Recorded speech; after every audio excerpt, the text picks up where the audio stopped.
Welcome to the Mortgage Broker Podcast, tailor-made for Canadian mortgage industry professionals. Proudly presented by a Better Way Mortgage Group, this podcast is your trusted source for insider insights, market updates, and strategies to elevate your career in the ever-evolving world of mortgage brokering. Whether you're a seasoned broker with a Better Way Mortgage Group or an industry enthusiast looking to stay ahead, our episodes are designed to empower you with the knowledge and tools you need to excel in the Canadian mortgage space. All right, we're back for another episode of the Mortgage Broker Podcast. Today it's myself, Jason, and Derek, and we're going to jump into what we call the perfect loan process. And this episode will definitely hit home for Derek and I, who spent a lot of time building what we consider the perfect loan process, and ultimately how we implemented that with our previous business, Thrive Mortgage Co. The perfect loan process was actually coined by a coach of ours named Tim Brahim, who is the founder of the 360 Experience podcast. If you're in the mortgage industry or the real estate industry in general, I definitely recommend listening to that podcast. He would be considered the GOAT in the mortgage industry in the U.S. and somebody that is very close to us and ultimately showed us how to implement the perfect loan process, coached us for many years and helped us with that. And we ultimately took that process and Canadianized it, I guess you could say, and made it make sense for our market in Canada, because there certainly was some differences there. Tim also is the founder of the Loan Atlas, which is something I would recommend checking out. It's a coaching system based out of the U.S. and designed for loan officers in the States, but there's a lot of relevant, great items of content there that we use to this day in our business that translates to Canada very well. So with that, I'll kind of pass it off to Derek, because what we're going to do here is we're actually going to just do a bit of an overview of the PLP, the perfect loan process, and then we're going to break down, future pieces of where that's going to go in the future with this show. Yeah, so there's a lot to unpack in this one, just like Dean had mentioned. But in short, the perfect loan process is we've essentially taken every task, every email, every phone call, every action that a mortgage broker and or assistant and or underwriter would do in the process of a mortgage, starting from the lead call, which is typically the first client interaction, all the way to funding, and then post-funding, closing gifts and whatnot. You don't have to be a broker with a team to operate a process. I mean, even if it's just yourself, you should absolutely be running through a process to make sure that the client gets the same experience on every single deal, every single transaction. That was our goal. The reason that we focused on this for our own personal book of business is we gratefully did get to a point where, we were doing a lot of business and we had a group of about 15 people working at Thrive.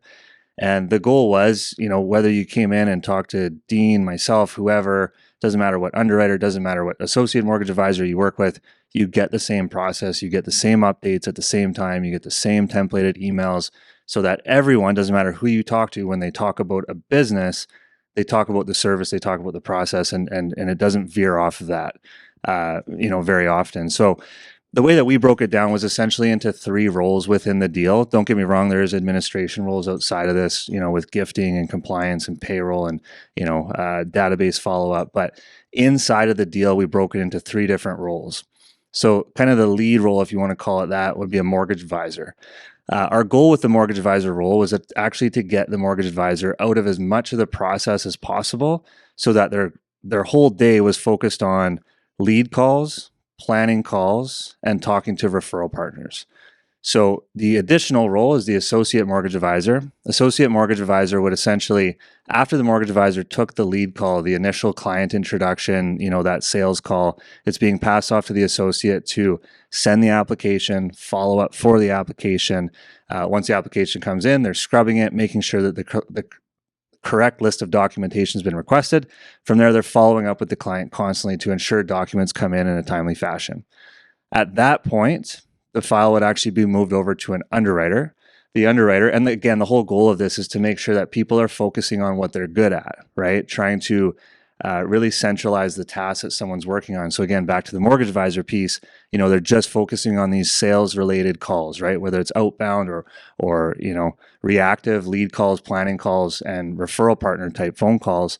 So the underwriter would pick up the file. Once the application is complete, the documents are in, and it's actually been pre-underwritten by the associate mortgage advisor. At that point, the underwriter is going to jump in, figure out qualification. They prepare a really nice review summary in an email that breaks down income, credit, assets, qualification, rate suggestions, any potential questions or challenges that they've run into. That's when the mortgage advisor gets looped back into the process to actually have a 30 to 45-minute planning call with the client where they're reviewing all that information, confirming it's all correct. And at that point, it's either going back to the underwriter if something needs to change and a new review needs to be done, or it's pushing forward to the next step, which is, either submitting for an approval or a pre-approval. So once the deal's been either sent off or re-reviewed, like I said, a pre-approval is being issued or the file's been being submitted for an approval, the underwriter's basically complete role in this process is to pick up the file for underwriting, figure out qualification, get the file approved. For the most part, at that point, the underwriter is actually removed from the process and they're back to underwriting other files. So where the associate would jump back in at this point, if you have a commitment letter in hand, the underwriter is going to prepare a nice approval email that outlines the details, the rates, the payments, completion dates, as well as any conditions that are pending. The associate mortgage advisor at that point is going to be sending that to the client. The associate mortgage advisor, because their role is basically a liaison of the client, support for the client, and a document collector, they're going to jump back in and focus on getting all of the conditions satisfied. If it's within subjects on a purchase, they're going to make sure it's done within in a timely manner. If it's a refinance, they're going to operate, as they need to based on the potential funding date. So again, if you think back to this process, like the mortgage advisor has been involved for a lead introductory call, they then get removed. And then they get looped back in once the file's been underwritten and it's time to have, a sales qualification strategy conversation with the client. The associate mortgage advisor, just to reiterate this, they're getting looped in after that first lead call is done. They're collecting the app, they're collecting the docs, they're doing a pre-scrub of the file for the underwriter. They're then removed from the file and then they're brought back in once there's an approval and it's time for them to basically collect and satisfy all conditions with the lender. So, the mortgage advisor has been involved in essentially 2 phone calls. The associate advisor has been, the main point of contact for the client throughout the entire file.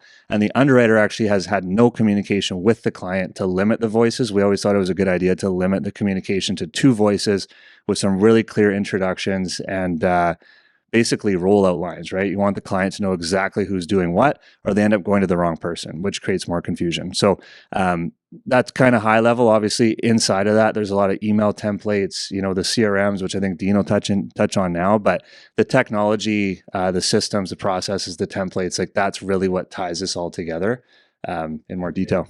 Yeah, well said. I mean, there's a lot said there, and the purpose of this today is just to give a big overview of the PLP and our version of it. And the other really important piece I want to highlight is the fact that it's just a process. It's what we call the perfect loan process, and we think it's perfect for all these reasons that we're going to jump into. But ultimately, if you're a one-man show, you really should consider operating in some form of a very structured process like this. And the fact that we're talking about a process that includes 3 people doesn't mean you can't operate as a one-man show just doing the role of 3 people in one, because that's essentially what you're doing. You're just carving it out into a very structured process that follows the same step every time.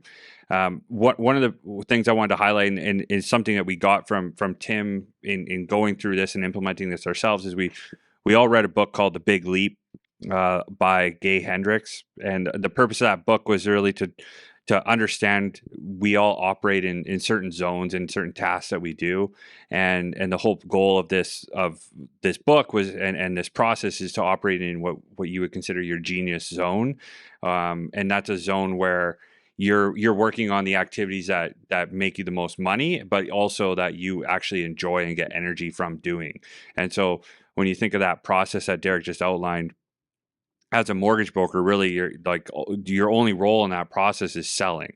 Just doing what makes you the most money is selling the strategy, selling the mortgage, selling what you need to do to ultimately be profitable, and having the other members of your team doing what they're good at, which maybe, you may be good at underwriting, but maybe you don't like it. And so you don't get energy from it, but you do get energy from selling and advising. And so just trying to find what your genius zone is. And ultimately you might realize that you're a better underwriter and you're a better strategist, and maybe you need to hire somebody to do the selling for you. If you want to scale and move forward. And what we found is the ceiling of a mortgage broker in Canada is somewhere around $30 to $40 million.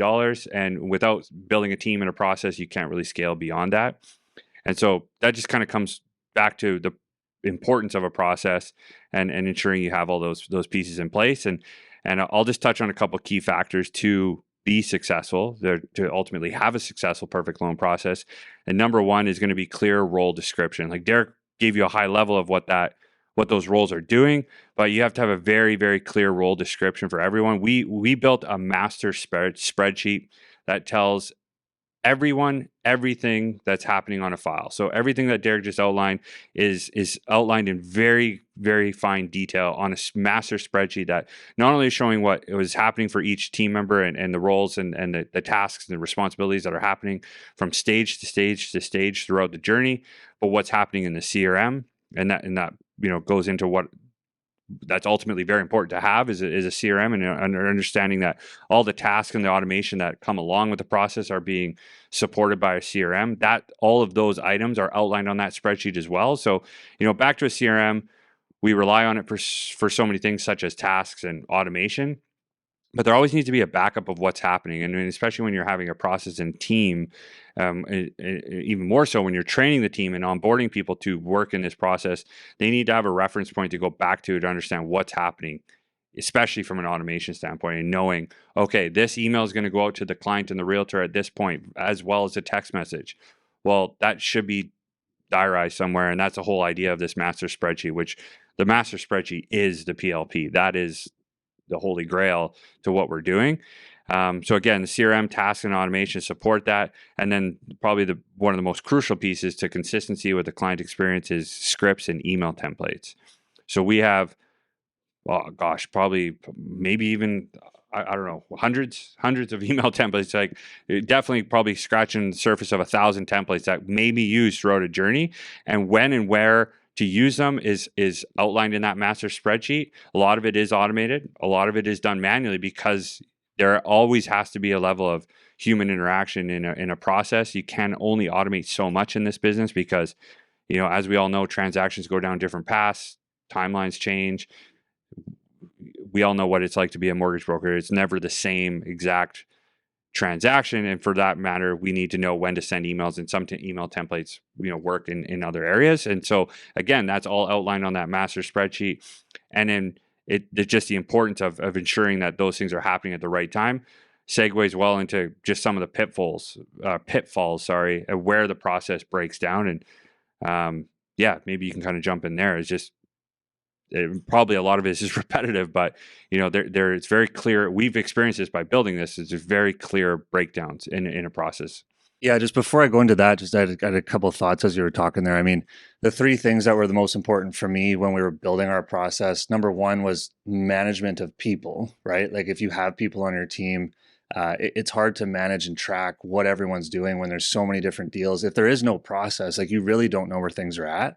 And again, like regardless of you having a team or not, if you're working on 15 files and you don't have some sort of a system, a CRM that tracks where they're at, did you order the appraisal? Did you not? Did you send the, Google review email? Did you not? I don't care who you are, you're probably not going to be able to track everything in an efficient manner, right? So, overview, line of sight, and management, I think is extremely important from a process perspective. Number two, I really, really like the fact that with a process, with a system, you can avoid error. And that was a big thing for us when we were hands-on brokering is, it's very easy to make a mistake in this business, such as not ordering the appraisal. You forgot because you were busy and you didn't have a task, you didn't have a reminder, and subject removals tomorrow. And you have to tell the realtor and the client that you forgot to order an appraisal. Like terrible, terrible situation. And they can be far worse than that. But a whole goal was let's create a system with technology, less human management and more technology management, so that there is a task. Every time an approval comes in and the stage changes, it automatically tasks 2 people in the process to order the appraisal. 2 people, in case one person doesn't look at their task that day, right? Because they're sick. Like the way that this system and the CRM is built, every single time a stage changes, it triggers another automated task for someone to do the next step in the process. So quite literally on our team, if there was the only way that these mistakes could happen is if someone wasn't working out of their CRM, which is just an absolute no-go, right? Like if you're going to operate on a process and a system and a high producing team, like it's just an absolute, requirement. So that was a big thing for me was, avoiding issues, avoiding concerns. We all know how hard it is to work to get a referral partner to start sending you business, and then it all blows up because of something like that. It never sat well with me. So every single time we saw an error, whether it was us or our team or whoever, we found a way to build a system around that to avoid it in the future. Before we just jump into some of the pitfalls, which you did touch on there, like Jason, I mean, maybe just comment on like from the outside, somebody looking at like just building a process in general. It doesn't matter what you're doing, like a business. And like I always had this, a mentor of mine in this industry, before we had a process when we were brokering, like they always would kind of come at me and say, you got a job, you don't have a business. If you don't have, the wheel's not rolling and I can't go to a lunch meeting as an example. Right. So maybe, I don't know, do you have any comments or just kind of where we got to so far? Yeah, I mean, it's really interesting to kind of look at brokers' businesses from just at all areas, whether they're brand new, they've been in it for 10 years, they've, veterans with big databases. I think every discussion that we have and every podcast we're doing, it really does break down to process. And, are you looking to build and scale your business past that $30 to $40 million that you're talking about? And is it even possible to do it without having that process? Well, I would guess that it's probably not, because everything kind of goes downhill. If you're making mistakes along the way, that's going to affect your referral sources down the road. So, what's the goal? Is the goal to grow, or is the goal to say, hey, I want to remain doing what I'm doing. I love this life. I love this income at 30 million, but I'm working 16 hours a day. Well, if I built a process and a system around that, could I drop it to work half that amount of time to make the same amount of money? So I think that as we move forward and the technology is more readily available, whether you're solo or you do have a team, it's super important that we can kind of see all areas of what's going on in the deal and be updated real time. So, watching brokers and seeing them transform their businesses just from implementing process has actually been pretty cool to see from the background. Watching people that have either elevated in huge volume or kind of recaptured a lifestyle that they may have been missing. So, I'm kind of new to watching how you guys have built your processes in the background. And it's quite remarkable with the minimal amount of staffing that you've had to be able to accomplish the volume amounts that you guys have got to, and the amount of clients that keep coming back to you guys because the process was so dialed in and so good. That's been really eye-opening for me to want to kind of learn on my behalf and kind of pass down to other brokers as well. This is, I've been around for a long time, but this is even new to me, and listening and watching you guys and what you've accomplished. This is, I think, paramount for anybody to implement into their business. The one point you made is just like a lifestyle, and where I see a process really helping that is not necessarily adding team members and adding all these costs essentially to this process, but just following a process, doing the same thing every time on every deal. Even if it's just you're probably going to create a lot more time for yourself because you're so consistent and you're not doing and fumbling over yourself, right? And maybe I'll just quickly rip on some of these pitfalls. Is like role descriptions not being clear. I mean, we cover that with that perfect loan process spreadsheet that is also accompanied by a very detailed job outline for every role, and it's essentially a Bible to their role entirely. Everything that they need to do, every single action and every single part of the journey of a mortgage transaction is outlined on that spreadsheet and outlined in even more detail on that written job manual. So role descriptions not being clear, it's not an excuse within our process at all. Another pitfall we see is just team members falling out of process, and that's ultimately what Derek mentioned, is just not being in their CRM, not doing their tasks and responsibilities, just ultimately not doing what they have to do. It becomes very evident that that's not happening in a process like this. When one member's not rowing in the right direction, it's going to fall apart, and we've seen it. We 100% seen it every single time, and that usually comes down to, ultimately, this is where it can become a little difficult to identify an issue. Is sometimes a staff member might be doing the activities, might have ordered the appraisal, might have sent out the signing package, might have processed a document, but didn't note it in the CRM. So the rest of the team members don't know that it actually occurred without having to go check. And so we've noticed that, back to the CRM being so important. The CRM is so important for a process because it's more of a collaboration tool than anything. So everyone knows what's actually happening, what's being done, what hasn't been done, and where to pick up the pieces to move forward. So poor note taking or just no note taking at all in a CRM is where a team is definitely going to fall apart. We touched on email templates and scripts. I mean, if they're not being used, like the importance here is to ensure that every client knows what's happening. Like the whole purpose of a good process is to have a 5-star experience. It's always the end user being the client. It needs to be a 5-star experience. And so if you're not using the email templates and the scripts, all of those were crafted in a way to ensure that the client knows exactly what to expect, is having the right, instructions and language going forward, and making sure that they're feeling comfortable and knowing what the heck is going on. And so those are very, very important. And then just, kind of just a piece that's just a theme throughout is accountability. Just again, ensuring tasks are completed and noted on time. With that, I mean, do you have any other pitfalls to add to that? No pitfalls. I just wanted to add one thing, like kind of a good evolution that we've seen. It took us honestly probably like 3.5 years to get our process to a point where it actually really worked, and like people were happy in their roles and they knew what to do and there wasn't a lot of crossover. But the evolution of building that, not just us, with coaches and consultants, like you name it, we spent a lot of money building it, getting it to a point where it worked, but it also taught everyone on the team to let go of tasks. And I think that's one of the hardest things for a broker to do, especially if you've just been running your own business, doing everything start to finish, and you're looking at hiring or you're looking at working with an underwriting service. Like, a lot of people just sit there and go like, no, there's no way that person could do what I do. It's weird. Like, I talk to my clients in a different way. I do this. Like, I look at the documents differently. Like, trust me, there is a way to do it. There is a way to hire someone to step in and support your business, but you have to be able to let go. And that's been great with us and our team, especially because we've changed the process so many times to get it to a point where it worked. Everyone had to get used to, letting go of things, and trusting other people in the process, I think, is huge. Like, if you're just going to micromanage and constantly look at everything else, there's no point. You might as well do it yourself, right? Like, we just got to a point where you could pass that lead off to the next person, like passing the baton. That's how we always described it. And you literally just let it go until the baton comes back to you. And again, the right people, lots of training, takes a long time, but if you keep at it, like, it does work. That's a good point about passing the baton. And I'll make a comment here that just reminded me is when we first started implementing this, Tim, actually our coach, gave us a spreadsheet that was color coordinated based on the tasks and responsibilities of each team member. And as you look at the spreadsheet, it was like all green, yellow, blue. And it was very clearly, just from a visual, it was very clear where the baton was passed based on those colors changing. And that just the importance of when you have the baton, it's yours. You're the one responsible for what's happening. It really helps from a perspective of avoiding that crossover of staff members maybe doing the same thing or wondering if somebody did, the other thing that's supposed to be done. So just with that, we'll start to wrap up, and I'll forecast some future episodes and why we kind of starting with this overview that might feel a little rushed for some of the listeners, but we're going to really break into detail on each of these items with future episodes. So I'll touch on that. But before I do, I'll just explain how to implement. A lot of you are probably thinking like, how the heck do I even get started? Build a strong plan. That is going to start with that spreadsheet.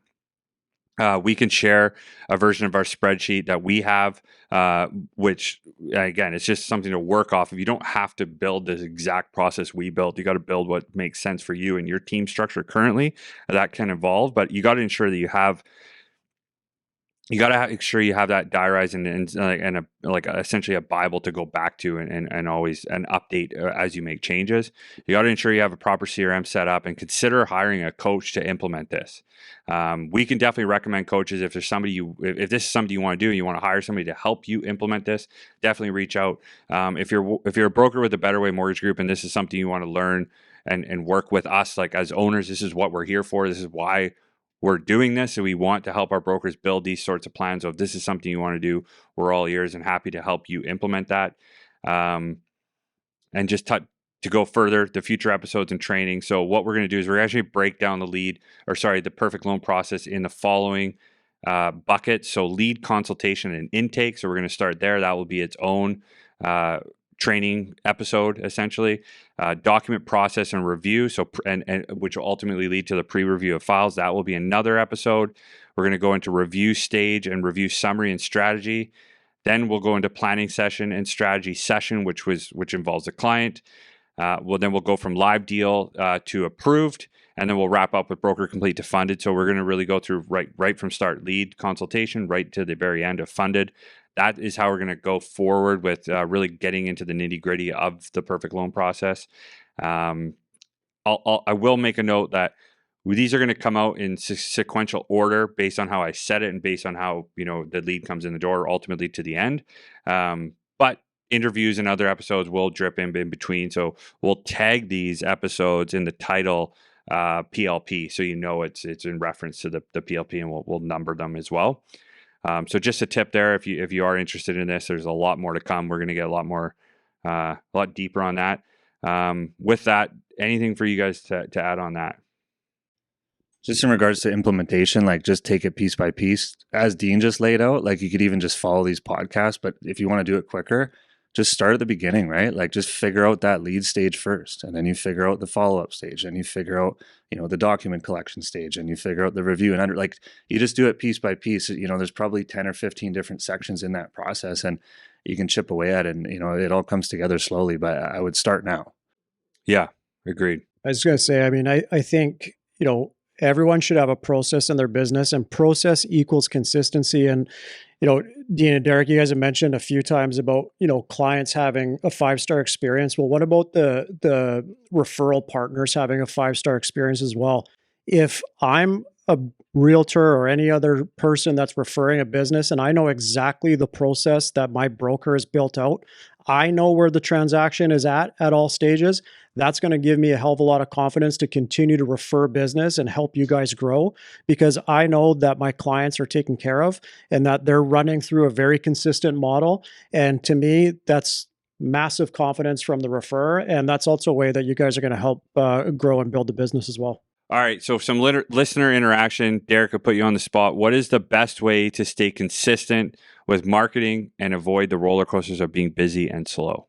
Not easy, but the free and most common type of marketing, you're communicating with people, right? Like, you don't have to get fancy on social media and spend money on ads, and, just like call your realtors, call your financial advisors. If you don't have realtors and financial advisors, find someone, call them, call your clients constantly. I think if you just stick to a basic schedule of like 5 calls a day or 10 calls a day, if you can do that, if you do that consistently annually, I would put my money on it that as long as you're saying the right thing on those calls and the emails, and you're keeping people up to date, I would bet that you will stay relatively consistent throughout the year. There's always going to be ebbs and flows in our business because the market's the market, but if you want to stay fairly consistent, I would just keep up on your calls, and that's probably the best thing you can do. We'll wrap up here. Just a few notes on some upcoming A Better Way events. If anyone is listening that's part of the Better Way group, we have a sales training with Perry Sean, May 29th. It would have been posted all over the email and the Facebook group. Definitely check that out. It's a world-renowned sales trainer that will be training our team, and then a big announcement on a Better Way Summer Social coming up. With that said, again, if you have feedback or questions for us, we want to hear it. The listener feedback is really helping us craft what the content that we're building going forward. And just a bit of a teaser for next episode, we will certainly continue to go down the road of the PLP, perfect loan process. So thank you for listening. Thank you for tuning in. If you found value in this show, please subscribe to our channel on your preferred platform. We're available on Spotify, Apple Podcasts, and YouTube. Your support is incredibly appreciated. We also welcome your reviews and feedback, which are crucial in helping us deliver outstanding educational content. Feel free to share your thoughts. A 5-star review would be fantastic if you think we earned it. Lastly, a vital announcement about Backpack Buddies, our chosen charity for 2024. This remarkable organization addresses a hidden hunger issue many are unaware of. In British Columbia, while school districts provide meals during school hours, numerous children face food scarcity at home, particularly during weekends. Backpack Buddy steps in to support these vulnerable children, ensuring they have easy to prepare, familiar food for weekends. This is achieved through collaborations with schools and an extensive distribution network. Your contribution can make a significant difference. With just $20, you can give a child in need a food bag from Backpack Buddies filled with enough enough meals and snacks to sustain them over the weekend and more. Once again, thank you for listening and see you on the next one.